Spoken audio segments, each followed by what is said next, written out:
Shalom GB Kedoya, kembali kita berjumpa pada pagi hari ini. Sebelum kita mulai ibadah kita, mari kita tundukkan kepala dan berdoa.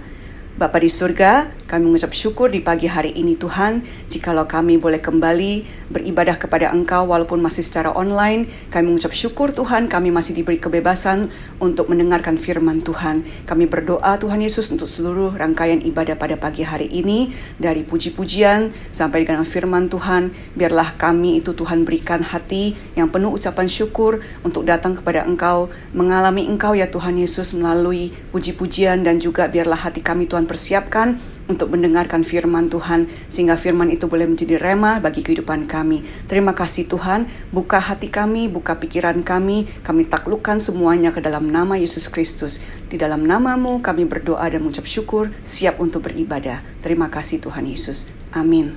Shalom, selamat beribadah, Tuhan Yesus memberkati. Shalom jemaat yang dikasihi Tuhan. Kita bersyukur pada hari ini kita bisa ibadah kembali, dan saya mau mengajak Bapak Ibu pada hari ini untuk bersorak bagi Tuhan. Mari kita angkat pujian ini bagi Tuhan kita. Haleluya.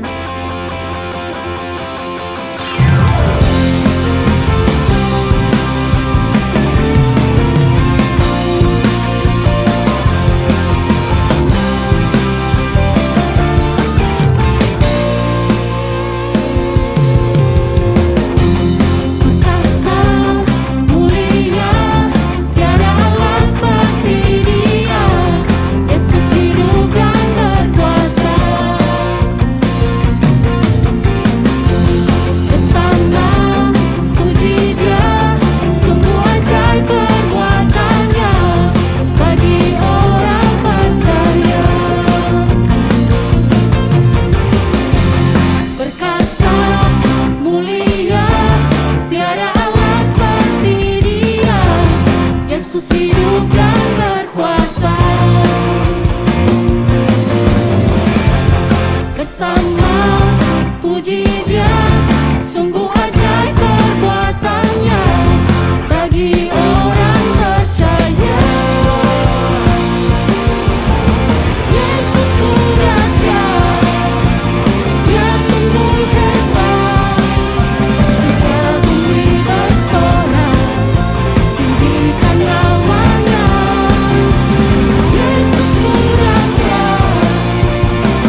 lagi datang di hadirat Tuhan pada saat ini. Mari kita bawa seluruh hati kita kepada Tuhan. Mari kita naikkan pujian ini bagi Tuhan kita. Yes, Lord. Sebab hidup kami adalah penyembah di hadapan Tuhan. Engkau layakkan setiap kami, Yesus.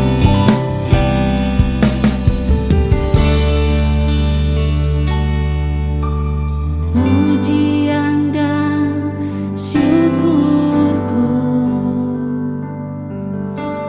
ku bawa padamu dengan rendah hati ku persembahkan.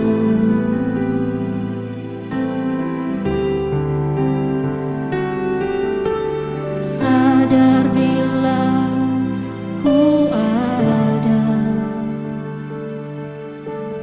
hanya karena anugerah, bukan karena kekuatan.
untuk firman Tuhan.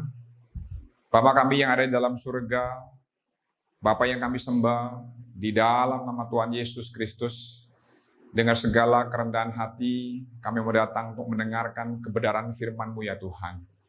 Karena kami yakin dan percaya, firman-Mu adalah sumber kekuatan, penghiburan, dan pengharapan bagi setiap langkah hidup kami.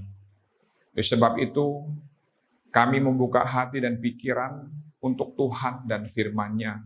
Biar Roh Kudus senantiasa menjamah, menuntun, serta memperbaharui komitmen kami, agar kami semakin hari semakin mengerti dan memahami apa yang menjadi panggilan dan kehendak Tuhan atas hidup yang kami jalani sekarang ini. Berfirmanlah Tuhan, kami siap untuk mendengar dalam nama Tuhan Yesus Kristus. Haleluya. Amin. Shalom jemaat yang dikasihi Tuhan, senang sekali saya Pendeta Ruben Adi Abraham bisa melayani Anda dalam ibadah online ini. Hari ini saya akan menyampaikan firman dengan judul Walau dijepit tetap melejit. Kita akan baca Keluaran 14 ayat 1-4 yang berbunyi demikian. Berfirmanlah Tuhan kepada Musa demikian, katakanlah kepada orang Israel supaya mereka balik kembali dan berkemah di depan Pi-hahirot antara Migdol dan laut, tepat di depan Baal Zephon, berkemahlah kamu di tepi laut. Maka Firaun akan berkata tentang orang Israel, mereka telah sesat di negeri ini, padang gurun telah mengurung mereka.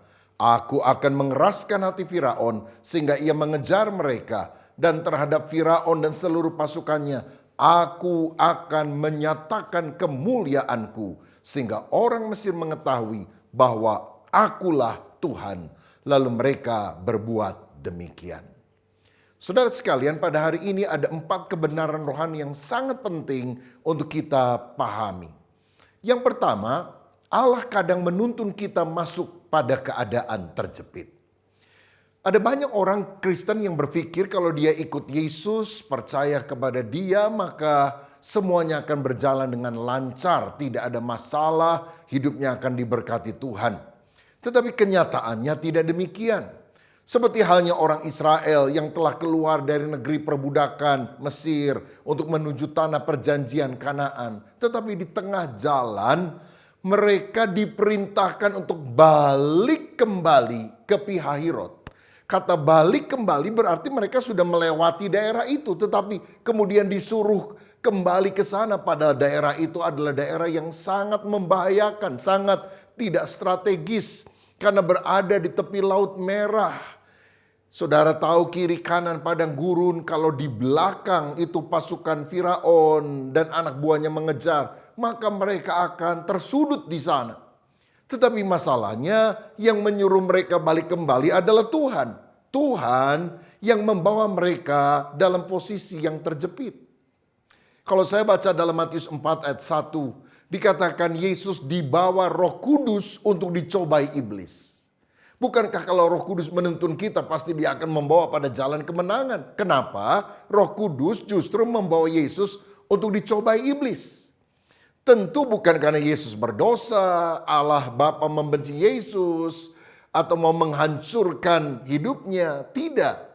Saya percaya Tuhan juga punya rencana yang indah di dalam kehidupan kita. Kalau kadang kita dibawa masuk ke dalam pencobaan-pencobaan yang kita tidak harapkan. Ya, pencobaan dari iblis adalah ujian dari Tuhan untuk mengokohkan iman kita. Karena rancangan Tuhan bagi kita adalah damai sejahtera dan bukan rancangan kecelakaan, untuk memberikan kepada kita hari depan yang penuh dengan harapan.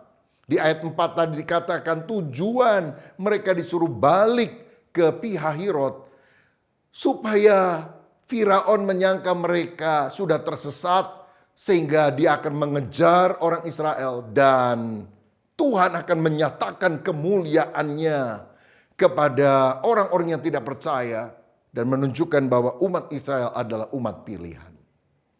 Saya mau katakan, ketika kesulitan datang, tujuan Tuhan adalah engkau ngalami Tuhan, ngalami mujizatnya, kuasanya, pertolongannya, kemuliaannya. Dalam Markus 4, Yesus pernah mengajak murid-muridnya pergi menyeberangi Danau Galilea. Siapa yang mengajak? Yesus. Tapi di tengah perjalanan ketika Yesus sedang tidur, badai mengamuk dan hampir menenggelamkan perahu tersebut. Sehingga mereka berteriak-teriak kepada Tuhan. Saudara, apa tujuan Yesus mengajak muridnya ke seberang Danau Galilea? Apakah untuk menenggelamkan mereka? Tidak. Justru untuk menunjukkan kuasanya bahwa dia bisa menghentikan badai dan membuatnya menjadi teduh sekali. Saudara ingin mengalami mujizat? Amin. Saya mau katakan, mujizat itu baru terjadi kalau ada masalah. Kalau tidak ada masalah, tidak ada mujizat. Kalau masalahnya kecil, mujizatnya kecil. Masalahnya sedang, mujizatnya sedang. Dan kalau saudara mengharapkan mujizat yang besar, engkau harus siap menghadapi masalah yang besar. Tapi jangan khawatir. Kalau hari ini engkau sedang mengalami masalah, tantangan yang berat dalam hidupmu, percayalah mujizat Allah yang besar-besaran akan terjadi dalam hidup saudara. Karena dia akan menyatakan kemuliaannya. Saudara, saya teringat satu kali ada seorang jenderal yang baru saja lepas dari tangkapan musuh yang hampir saja membunuh dia hingga mati. Lalu dia meneruskan perjalanannya dan dia mengunjungi seorang petani yang kaya karena hasilnya banyak, yang adalah teman baik dari si jenderal perang ini. Dan setelah dijamu, maka si jenderal bilang, "Terima kasih ya sobat, kamu sudah menjamu saya dan rombongan. Kira-kira ada permintaan apa dari kamu kepada saya?" "Oh, saya nggak minta apa-apa, saya senang bisa menjamu Anda." Jenderal bilang, "Ayolah, kamu harus minta sesuatu dari saya." Petani pikir, minta apa ya? Udah gini aja dah. Saya kan dengar kamu ditangkap musuh dan hampir saja mati. Bisa nggak kamu ceritakan betapa takutnya waktu kamu hampir dihukum mati dan betapa leganya waktu kamu dibebaskan? Itu saja permintaan saya.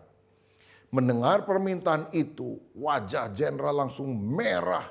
Dia gebrak meja. Dia bilang, "Kamu tahu itu pengalaman yang paling menakutkan, traumatis dalam hidup saya. Dan kamu tega-teganya minta saya menceritakan itu kepada kamu. Aduh, keterlaluan kamu. Hai pengawal, tangkap petani kurang ajar ini. Ikat di sebatang pohon. Dan aku akan beri aba-aba pada hitungan ketiga. Tembak dia sampai mati." Wah, petaninya kaget. Istri petani, anak petani nangis semuanya. Minta ampun, minta maaf. Tapi jenderal tidak menggubris. Saudara, orang ini diikat. Dan kemudian pasukan sudah siap untuk mengeksekusinya. Dan jenderal berkata, 1, 2, ya cukup. Lepaskan, katanya. Itu petani yang udah ketakutan, gemeter, mungkin sampai terkencing-kencing, saudara. Akhirnya dilepaskan oleh anak buah si jenderal. Dan kemudian setelah suasana lebih tenang, si jenderal mendatangi temannya, petani ini, menepuk-nepuk pundaknya dan bilang, "Nah sobat, begitulah rasa takut saya ketika saya hampir mati. Dan betapa leganya ketika saya bisa bebas." Si petani tahu seperti itu, marah dia sudah. "Kurang ajar ya, kamu memang jenderal. Tapi kebangetan kamu begitu sama saya. Saya udah nraktir kamu. Waduh, saya pikir saya benar-benar mau dibunuh." Lalu si jenderal bilang, "Loh, kalau saya cuma cerita, saya ini takut. Tapi kemudian lega setelah dibebaskan. Ya paling kamu ngangguk-ngangguk, kamu nggak ngalami. Karena itu saya masukkan kamu dalam satu simulasi sehingga engkau mengalami sendiri bagaimana perasaan bergumul pada waktu masalah itu datang dan betapa lega, bahagia ketika aku bisa bebas." Nah sobat, itulah yang aku rasakan, katanya. Kalau saudara mengalami kesulitan, tantangan, masalah, percayalah Tuhan sedang membawa kita. Bukan untuk menakut-nakuti, tapi supaya kita ngalami Tuhan. Mungkin engkau pernah mendengar kesaksian-kesaksian dari orang tuamu yang Kristen. Atau dari saudara seiman, dari pendeta. Tetapi Tuhan ingin engkau mengalami secara pribadi kemuliaannya. Dan itu hanya bisa engkau hayati ketika engkau masuk di dalam keadaan yang terjepit. Jadi percayalah. Keadaan yang terjepit kadang-kadang diizinkan Tuhan untuk satu maksud yang luar biasa. Yang kedua, Allah menguji kita dalam keadaan terjepit. Dalam Keluaran 14 ayat 5-9 dikatakan ketika diberitahukan kepada Raja Mesir bahwa bangsa itu telah lari, maka berubahlah hati Firaun dan pegawai-pegawainya terhadap bangsa itu, dan berkatalah mereka, apakah yang telah kita perbuat ini bahwa kita membiarkan orang Israel pergi dari perbudakan kita? Kemudian ia memasang keretanya dan membawa rakyatnya, serta ia membawa 600 kereta yang terpilih. Ya, segala kereta Mesir, masing-masing lengkap dengan perwiranya. Demikianlah Tuhan mengeraskan hati Firaun, Raja Mesir itu, sehingga ia mengejar orang Israel. Tetapi orang Israel berjalan terus, dipimpin oleh tangan yang dinaikkan. Ayat 9, adapun orang Mesir, segala kuda dan kereta Firaun, orang-orang berkuda dan pasukannya mengejar mereka dan mencapai mereka pada waktu mereka berkemah di tepi laut dekat Pi-hahirot di depan Baal-Zephon. Saudara sekalian, seringkali Tuhan menguji kita untuk melihat apakah kita sungguh percaya dan setia kepada Dia. Dan ujian Tuhan itu biasanya terjadi ketika kesulitan, situasi yang penuh, masalah menimpa sehingga kita sepertinya habis akal. Padahal saat seperti itu adalah untuk menunjukkan kedalaman iman kita dan mengajar kita berhenti bergantung kepada manusia tetapi bergantung kepada Dia. Dan kalau kita sungguh mengandalkan Dia, kita akan naik kelas secara rohani. Kita akan melihat kuasa Tuhan. Kita akan lebih intim, dekat, dan sungguh-sungguh mengandalkan Dia. Dalam Ulangan 8 ayat 2 dikatakan, ingatlah kepada seluruh perjalanan yang kau lakukan atas kehendak Tuhan Allahmu di padang gurun selama 40 tahun ini, dengan maksud merendahkan hatimu dan mencobai engkau untuk mengetahui apa yang ada dalam hatimu, yakni apakah engkau berpegang pada perintahnya atau tidak.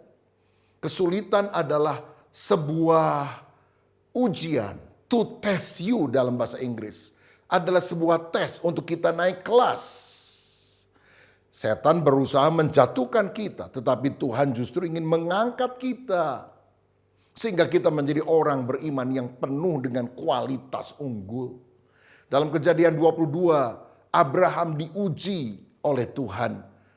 Dia disuruh untuk mempersembahkan anaknya, yaitu Ishak, sebagai korban bakaran di Bukit Moria. Tentu hati Abraham hancur, tapi dia tetap taat akan perintah Tuhan.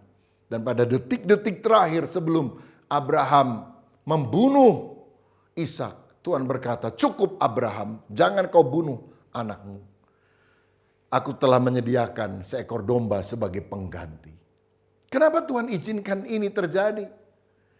Hanya untuk membuktikan bahwa Abraham lebih mencintai Tuhan daripada pemberiannya, daripada anaknya, daripada segala yang lain.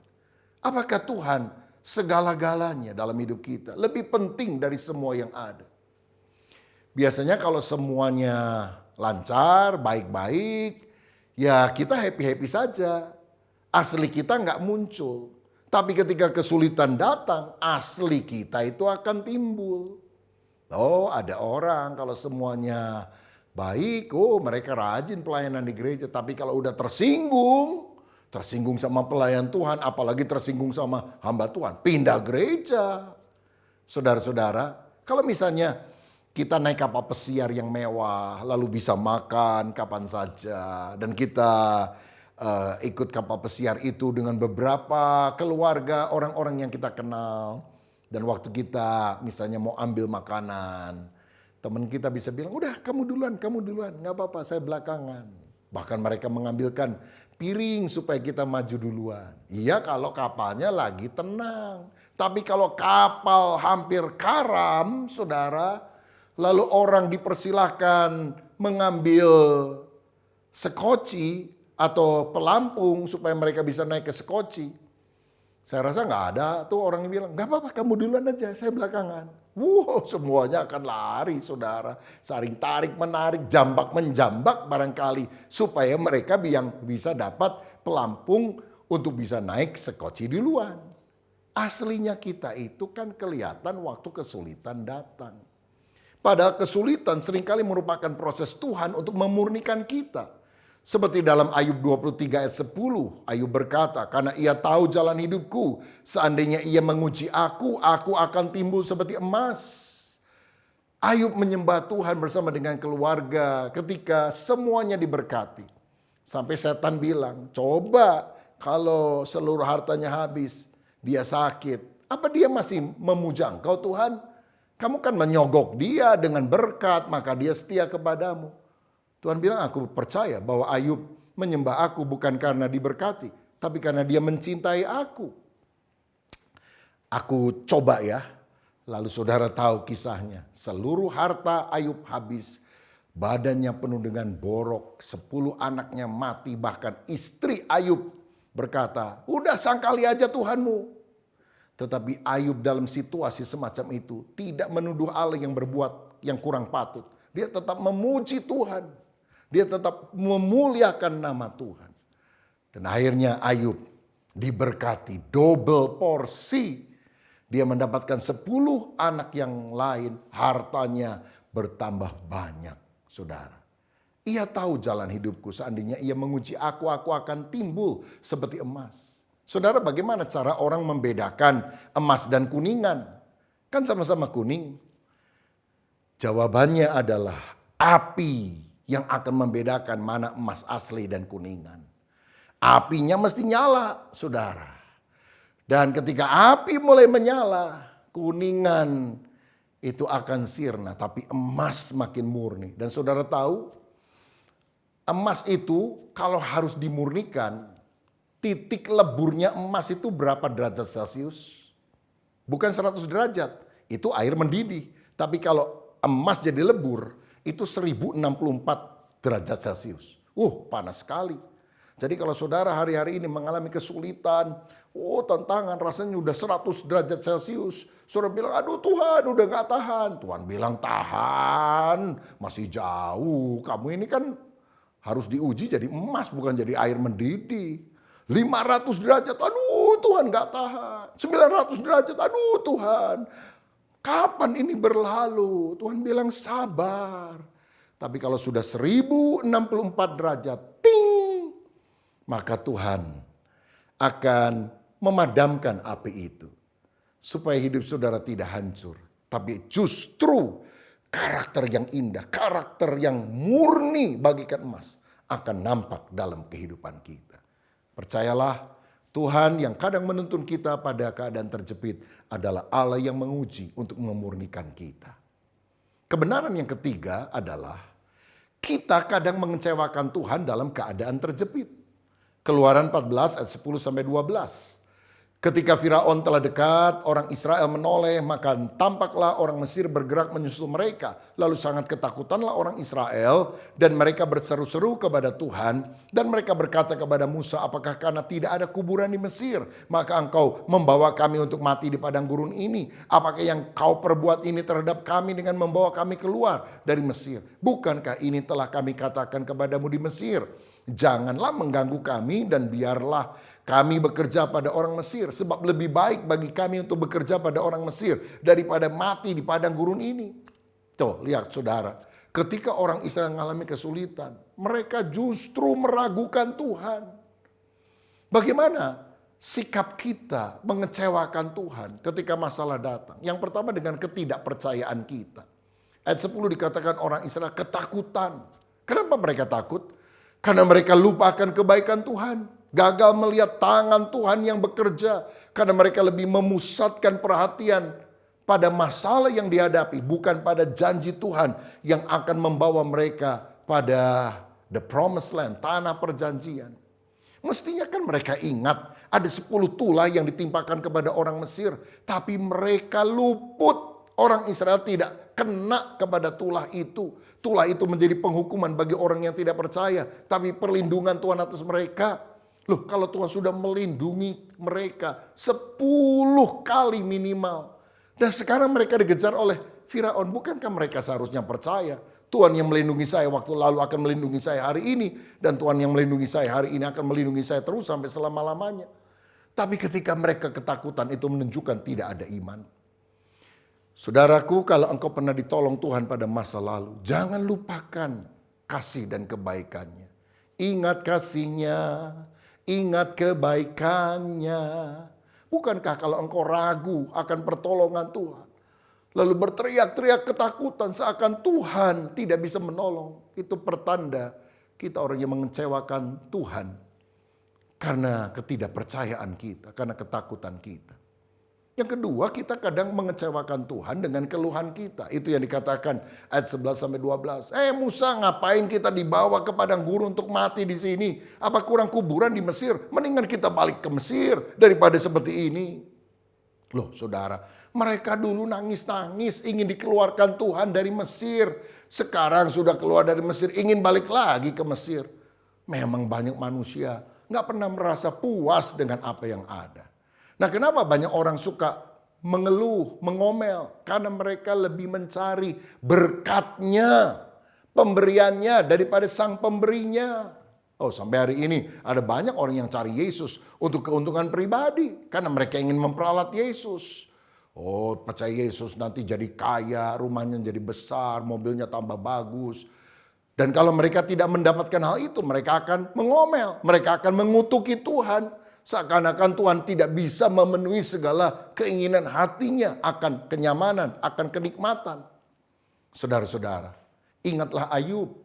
Ketika kesulitan datang, dia tidak mengeluh. Karena mengeluh membuat ketabahan menjadi hilang. Tetapi ketika dia bersyukur kepada Tuhan, dia mendapatkan berkat 2 kali lipat ganda. Saya pernah ingat satu cerita, ada seorang raja yang ingin memberkati rakyatnya, lalu tengah malam dia datang pelan-pelan, sembunyi-sembunyi, lalu dia menggali sebuah tanah yang biasanya dilalui oleh orang-orang, karena orang-orang jalan di jalan itu, lalu dia menaruh satu bungkusan berisi uang yang banyak dan perhiasan yang banyak juga. Lalu dia gelindingkan batu yang besar untuk menutup bungkusan itu. Keesokan harinya ketika rakyat jalan di jalan yang biasa, mereka bingung siapa ya yang menaruh batu besar ini. Oh, semuanya mengomel, menggerutu. Sampai seorang pemuda bilang, kalau kita ngomel terus, jalan ini nggak bisa dilalui karena ada batunya yang gede banget. Ayo kita dorong sama-sama. Nggak ada yang mau tolong. Malah orang bilang, jangan-jangan kamu ya yang tadi malam menggelindingkan batu ini. Akhirnya pemuda ini dengan susah payah harus mendorong batu tersebut. Dan ketika batu itu mulai bergeser, menggelinding, dia melihat ada bungkusan. Dan waktu dia buka, uang yang banyak, perhiasan yang banyak, dan ada surat.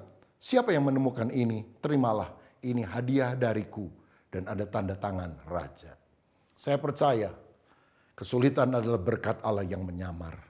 Kalau kita sungguh-sungguh percaya dan bersyukur di balik segala tantangan, engkau akan melihat berkat ilahi mengalir limpah secara jasmani dan terutama secara rohani. Kemuliaan Allah yang luar biasa dinyatakan. Haleluya. Dan yang terakhir, yang keempat, Allah mau menolong kita keluar dari keadaan terjepit. Sehingga dari terjepit, akhirnya kita melejit lebih tinggi lagi. Ayat 13 dan 14 dikatakan, tetapi berkatalah Musa kepada bangsa itu, janganlah takut, berdirilah tetap dan lihatlah keselamatan dari Tuhan yang akan diberikannya hari ini kepadamu. Sebab orang Mesir yang kamu lihat hari ini tidak akan kamu lihat lagi untuk selama-lamanya. Tuhan akan berperang untuk kamu dan kamu akan diam saja. Saudara, dalam segala kondisi percayailah Tuhan, peganglah firman-Nya, nantikanlah waktu Tuhan, mujizat akan terjadi. Tuhan yang akan berperang ganti kita. Mereka yang memandang kesulitan akan binasa pada masa padang gurun.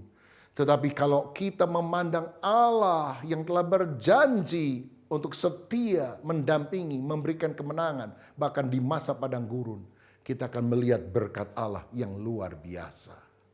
Kita akan keluar sebagai pemenang. Haleluya. Apa yang terjadi? Laut terberau, laut merah terbelah menjadi 2. Orang Israel berjalan di atas tanah yang kering. Dan orang-orang Mesir yang kemudian mencoba untuk menyusul mereka mati binasa karena laut itu menutup kembali. Percayalah, pertolongan Tuhan seringkali tak diduga-duga. Siapa yang menduga tiba-tiba laut bisa terbelah menjadi 2? Itu hanya karena Tuhan yang melakukan pertolongannya. Saudara sekalian, saya teringat ada sebuah gereja mitra kita di Pangandaran, di Jawa Barat, dekat pantai. yang satu kali mengalami kesulitan. Jadi ceritanya begini, mereka membeli sebidang tanah lalu membangun gereja di belakang rumahnya orang. Orang ini memang punya tanah yang cukup luas dan gereja membeli sebagian di bagian belakang. Nah, jadi kalau mau kebaktian orang mesti lewat masuk melalui tanah orang tersebut. Asalnya nggak apa-apa, tapi lama-lama orang ini kok jadinya berubah pikiran, jadi kurang suka lihat orang lalu lalang mau kebaktian. Dibikin pagar, saudara-saudara. Memang ada pintunya. Tapi kemudian ketika orang lalu lalang dia pakai wajah cemberut begitu, saudara. Saya pernah satu kali khotbah, wah speaker dihadapkan ke gereja, musik dangdut keras-keras dibunyikan. Waduh. Sampai akhirnya gembala setempat berunding ingin membeli tanah itu supaya setidaknya ada jalan lah yang dibeli oleh gereja. Gak usah seluruh tanahnya karena cukup besar. Tapi orang ini gak mau jual. Dan akhirnya beberapa kali coba dibujuk. Dia bilang, oke, saya mau jual, harganya sekian. Tinggi sekali, gak masuk akal, saudara. Akhirnya kita berdoa, berpuasa, Tuhan berikanlah jalan. Ini secara manusia mustahil nih. Satu kali, saudara, itu yang punya tanah datang kepada gembala setempat. Dia bilang, Pak, cepat beli tanah saya. Beli. Loh, katanya Bapak gak mau jual ini tanah. Kenapa sekarang mau jual? Tadi malam istri saya mimpi didatangi kakek jubah putih, jenggot panjang. Dan dia bilang, jual, jual, jual itu tanah. Kalau tidak dijual, celaka kamu. Wah, saudara-saudara, karena itulah akhirnya tanahnya dijual. Masih syukur itu kakek jubah putih bilang, jual, jual. Kalau kakeknya ngomong, kasih ke gereja. Wah, lebih rugi dia, saudara. Nah, akhirnya gereja di sana bisa membeli jalan untuk orang-orang masuk, bahkan mobil pun bisa masuk. Puji Tuhan. Bahkan rumah daripada orang ini kemudian dibeli oleh seorang majelis gereja, sehingga kalau misalnya perayaan Paskah atau Natal banyak orangnya, kita bisa pinjem bangku dari majelis gereja, orang bisa duduk di terasnya juga untuk mendengar firman Tuhan. Saudara, kesulitan yang dialami justru mendatangkan berkah ketika kita percaya. Hari ini saya berdoa, apapun yang menjadi tantangan kehidupanmu, percaya bagi Tuhan tidak ada yang mustahil. Adakah saudara yang sedang mengalami sakit penyakit, masalah keluarga, masalah pekerjaan, apapun juga. Keadaan menjepit hidup saudara. Tapi Tuhan ingin membawa engkau dari situasi terjepit, melejit, melihat kemuliaan Tuhan. Siapa yang percaya? Tuhan bisa melakukan itu dalam hidup saudara. Mari kita pejamkan mata, tundukkan kepala, kita berdoa. Bapa Surgawi, terima kasih kami sudah mendengar firman-Mu. Kalau Tuhan sanggup membelah laut untuk menolong orang Israel, kami percaya Tuhan bisa membuat breakthrough, terobosan dalam hidup kami. Sehingga kami keluar sebagai pemenang. Hari-hari ini, kalau kami sedang menghadapi tantangan, biarkan iman kami tetap teguh kepadamu. Kami percaya kesulitan hanya cara Tuhan untuk Engkau menyatakan kuasa-Mu, kemuliaan-Mu bagi kami. Biar kami percaya kepada Tuhan. Dan karena kami percaya, kami akan melihat kuasa mujizat Allah dinyatakan. Berkat-Mu atas kami dalam nama Tuhan Yesus Kristus. Haleluya. Amin. Tuhan Yesus memberkati.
Mari memuji dan menyembah Tuhan bersama-sama dalam Worship Night yang diadakan pada Kamis 24 November jam 7 malam.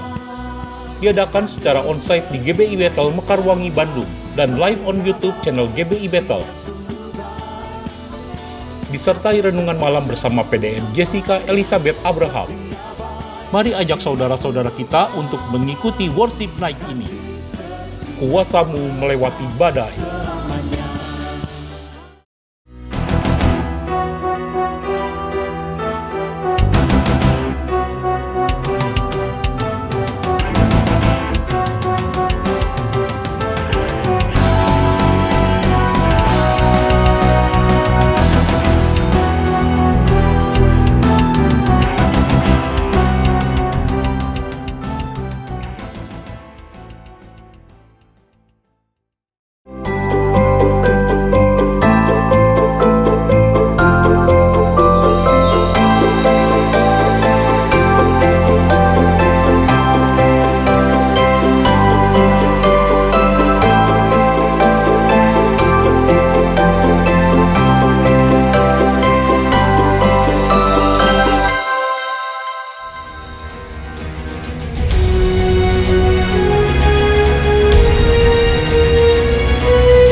Sebelum kita mengakhiri ibadah kita pada pagi hari ini, mari kita tundukkan kepala dan kita berdoa.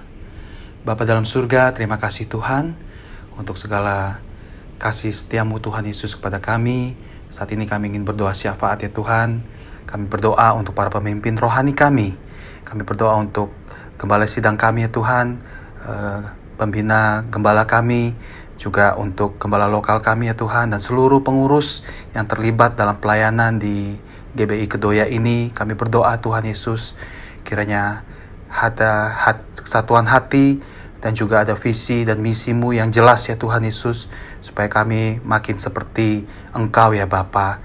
Kami boleh melayani para domba-dombamu, dan kami boleh ya Tuhan Yesus menjadi kaki tanganmu di dunia ini untuk memperlebar kerajaan-Mu. Kami juga berdoa bagi pemerintahan kami, bagi Presiden kami Jokowi, dan juga seluruh jajarannya ya Tuhan Yesus, supaya diberikan hikmat, roh takut akan Engkau ya Tuhan Yesus ada dalam hati mereka. Kami berdoa ya Tuhan Yesus, kiranya pertolongan dan belas kasihan-Mu untuk negara Indonesia ini. Terima kasih Tuhan, biarlah ada roh pertobatan ya Tuhan Yesus, ada kebangunan rohani ya Tuhan bagi negara Indonesia ini. Terpujilah nama-Mu ya Tuhan. Kami berdoa dan mengucap syukur. Amin. Saudara, saya percaya kita diberkati oleh firman Tuhan pada hari ini. Dan biar setiap di antara kita merasakan sungguh-sungguh Tuhan menyertai kepada setiap di antara kita. Kita akhiri ibadah kita dan kita panjatkan berkat yang daripada Tuhan. Angkat tanganmu, angkat hatimu, dan terimalah berkat Tuhan. Biar berkat daripada Allah Bapa, kasih daripada Tuhan Yesus Kristus, persekutuan dan penghiburan Roh yang Kudus biar itu tinggal di dalam hidup saudara dan saya. Sehingga setiap kita boleh mewarnai hidup ini bersama dengan Tuhan di hari-hari ke depan. Kita tetap berpengharapan hanya di dalam Kristus. Terima kasih Tuhan, kami percaya berkat ini akan menyertai setiap di antara kita, mulai dari sekarang bahkan sampai selama-lamanya. Yang percaya bersama-sama kita katakan, amin. Tuhan memberkati. Salam sehat.